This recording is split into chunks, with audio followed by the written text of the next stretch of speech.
Similes and Metaphors. At Grammar Songs by Melissa.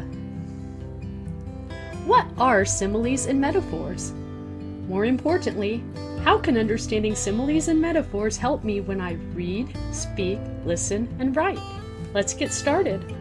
Similes and metaphors are both types of figurative language that compare two subjects by highlighting their qualities. What does that mean? I don't understand. It does sound confusing, so let me explain. Similes and metaphors are alike in many ways.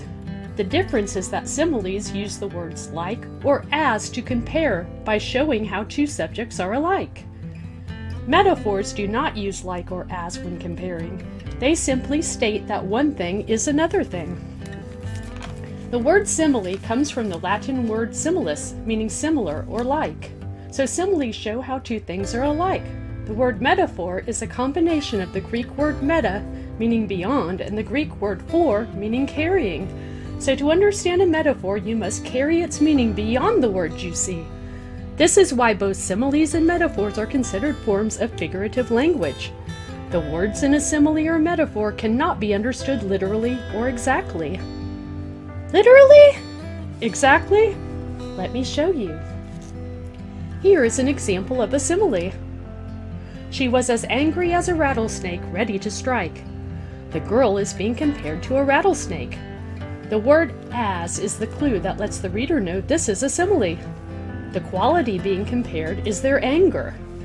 But since a girl is not exactly or literally a rattlesnake, the author is using figurative language to express the quality being shared, their anger.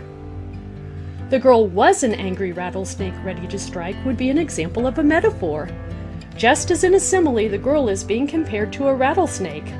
The quality being compared again is anger. But since the words like or as are not used, and the author is saying one thing is or was another, the girl was an angry rattlesnake, we can clearly see that this is not a simile but a metaphor. So similes and metaphors are both examples of figurative language because the subjects or objects aren't literally the same, but their qualities are similar when you compare them. Yes, the girl showed anger and the snake showed anger, but a girl isn't really a snake, and a snake isn't really a human girl. We use similes and metaphors every day when we speak without even thinking about it. You are an angel. This muffin is as hard as a brick. Of course, the waitress isn't really an angel. The man is using a metaphor to compare her to an angel because of her quality, her kindness. And the muffin isn't really a brick. The lady is using a simile to compare the muffin to a brick based on its similar quality, its hardness. Yikes! May we practice now? Absolutely. First, let's analyze the words to see if the sentence is a simile or a metaphor. Remember, a simile compares two things using the words like or as. A metaphor does not use the words like or as to compare. It simply states that one thing is another. Then let's note the quality being compared.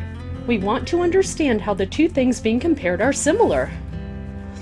And finally, let's discuss why an author or speaker may choose to use the simile or metaphor. How does it improve or enhance the message being sent to the listener or reader? Here we go. His singing is music to her ears. First, we need to decide if this is a simile or a metaphor. Similes include the words like or as.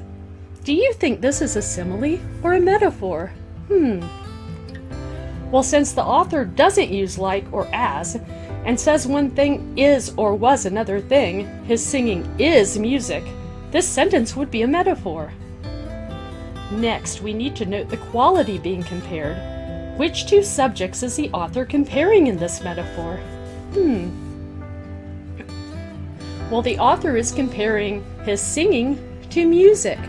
So both his singing and music have a melodic quality. So why would the author use this metaphor? How is the message enhanced? Well, without this metaphor, the author could simply write, "He sings well," or "She likes his singing." Using a metaphor encourages the reader to use his or her imagination. Using a metaphor paints a more vivid picture for the reader. Let's practice again. The sunlight sparkled like a diamond upon the water. First, we need to analyze the words to see if this is a simile or a metaphor. Remember, similes include the words like or as. Do you think this is a simile or a metaphor? Well, since the author uses the word like, the sunlight sparkled like a diamond, this sentence would have to be a simile. Next, we need to note the quality being compared. Which two subjects is the author comparing in this simile? Well, the author is comparing the sunlight to a diamond. Both the sunlight and a diamond have the quality of sparkling. So, why would the author use this simile? How is the message enhanced? Well, without this simile, the author could simply write, "The sunlight sparkled," or "The sun was bright." Using a simile encourages the reader to envision the quality of the sun. By comparing the sun to a diamond, the author stimulates imagination, painting a more vivid picture for the reader. So I can recognize similes and metaphors when I listen and read, and I understand that they are both forms of figurative language. And I can use them when I speak and write to paint a more vivid picture for my listener or reader. Exactly. Congratulations! You've earned a first-place trophy for your understanding of similes and metaphors. Thank you for joining me at Grammar Songs by Melissa. Enjoy other related videos at grammarsongs.com.